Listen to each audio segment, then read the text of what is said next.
politicians will wear out the path to that result if they believe that's what's going to get them your vote.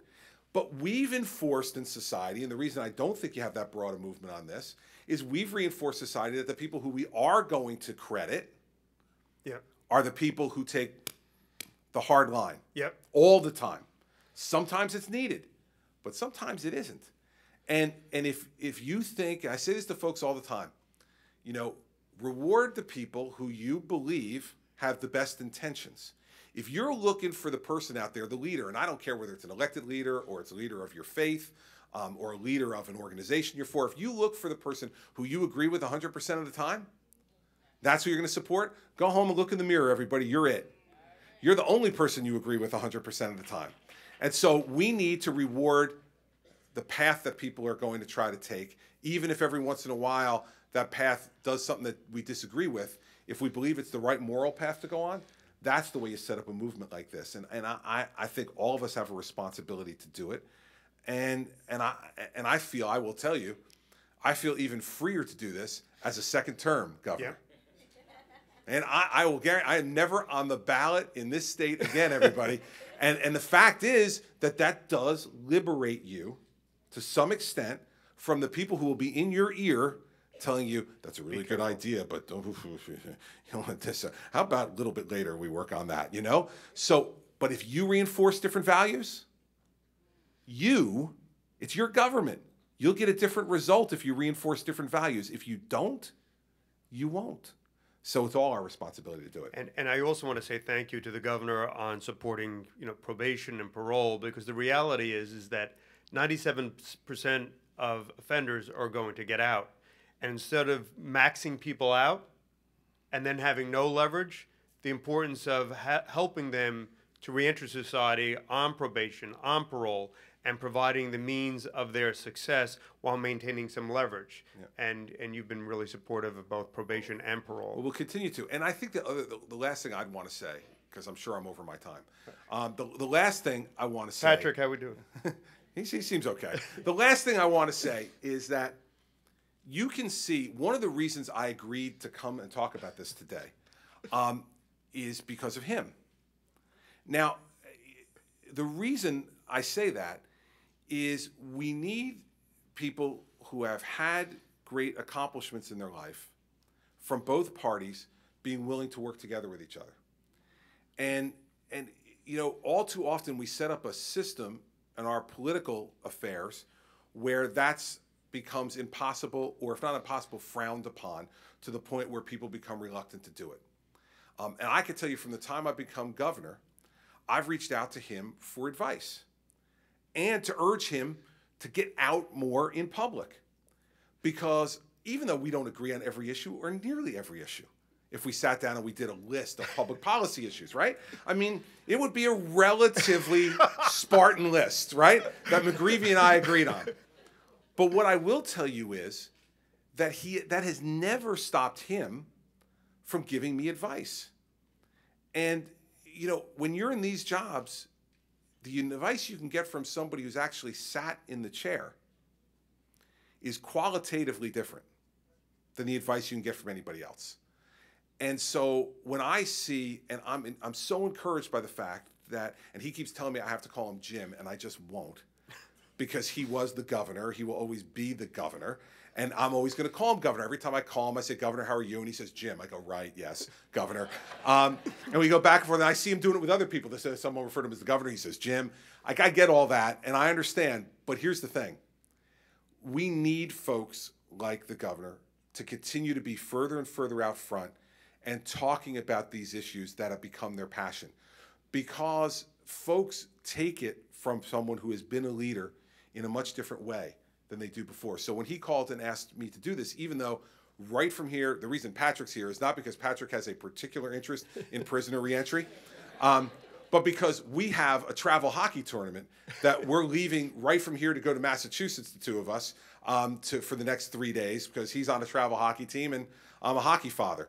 And when I saw this line up this way, you know, I still said yes to his invitation because I want him to continue to be a leader in this state on issues that he's passionate about and cares about. And I want all of you to see that no matter what disagreements we may have on other issues, when we agree on something, we're going to work together to try to make it happen and force, because we've been leaders in the highest office in this state, and force the people underneath us, the legislators, the mayors, the council people, the freeholders, the county executives, to not allow the partisan barriers to get up between them to prevent progress. Because if we can do it, then everybody else beneath us in terms of office status should be able to do it too. So his invitation today was really welcome, and I appreciate it. And before the governor leaves,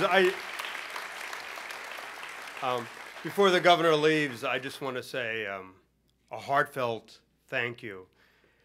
And I wasn't even going to say this, but you know, obviously I've had my own challenges in life, and there are few people who have been as decent and kind and compassionate and good as Chris Christie.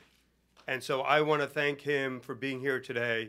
I want to thank him for being a clear, strong, powerful voice as to the need for treatment over incarceration, for visiting our women in Hudson County, for Mary Pat coming to Integrity in the basement of one of our facilities and spending hours with our women, and for the governor being here at the mayor's conference to lifting up his voice, not only here in Hudson County, not only in the state, but God willing, nationally, so that America can be her best, not only for those in this room, but for those sitting in prison cells throughout this country. Governor, on behalf of all of us, a heartfelt thank you and blessed Easter. Thanks, Governor.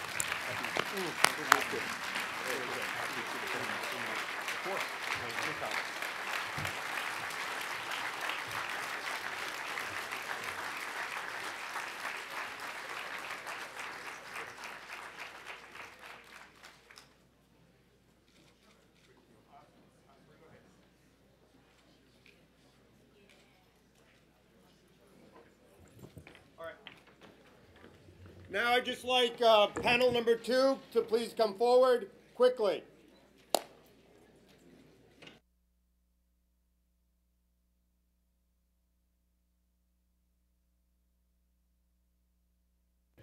If our panel number 2 to please come forward, and we'll start right now.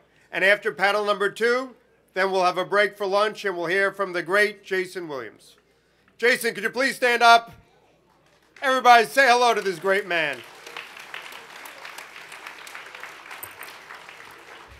All right, just come over here.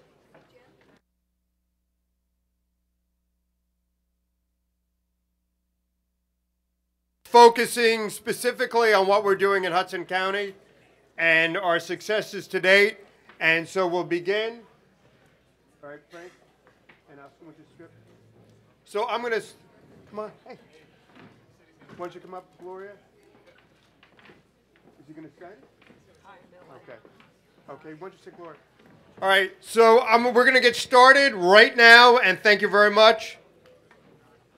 And Frank, I'm going to ask Frank Mazza, who oversees and directs. Frank, tell us what is Reentry, and I want everybody to know here that the Hudson County Reentry Program has the second lowest recidivism rate of any United States Department of Justice program in the nation. And Frank, how did we do it? With the guidance of Ben Lopez. Frank? Well, I think that county corrections is unique. Louder. Close. County corrections is unique in the sense that you have people coming directly off the street where they have access to little to nothing. People with chronic physical health issues, chronic mental health issues. They don't have any kind of medical insurance, and they don't have access to treatment or long-term treatment. You have people that tend to have addictions, lose stability easily for their mental health issues, and then they check into community-based clinics, and they're able to become stable. But because of a lack of housing, they sort of move miles down the road, and the same thing will happen again, and they'll check into another clinic, presenting in a different way. They'll receive a different diagnosis.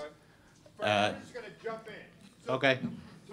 Tell us hey David, tell us why people behave in certain ways. Let's talk about behavior first. Okay.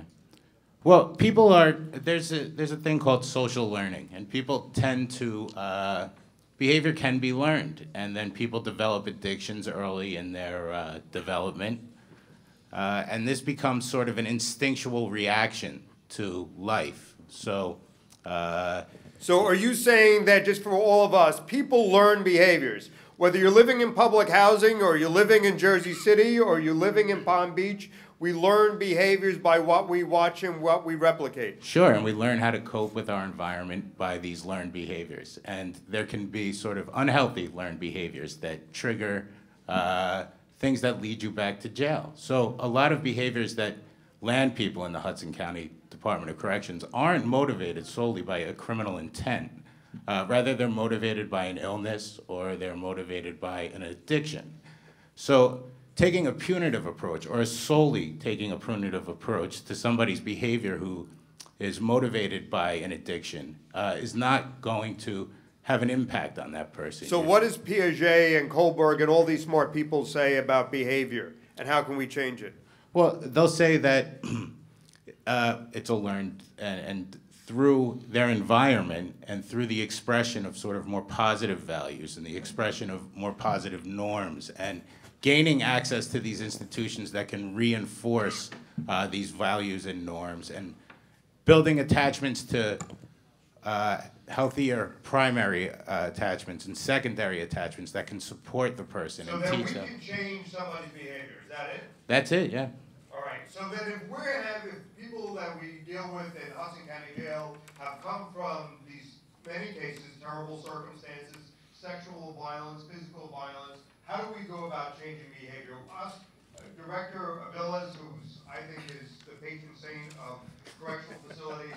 Oscar, why should jails be doing this? Well, thank you, Jim. First of all, I want to thank everybody for coming, and I just want to say that I know we showed on time.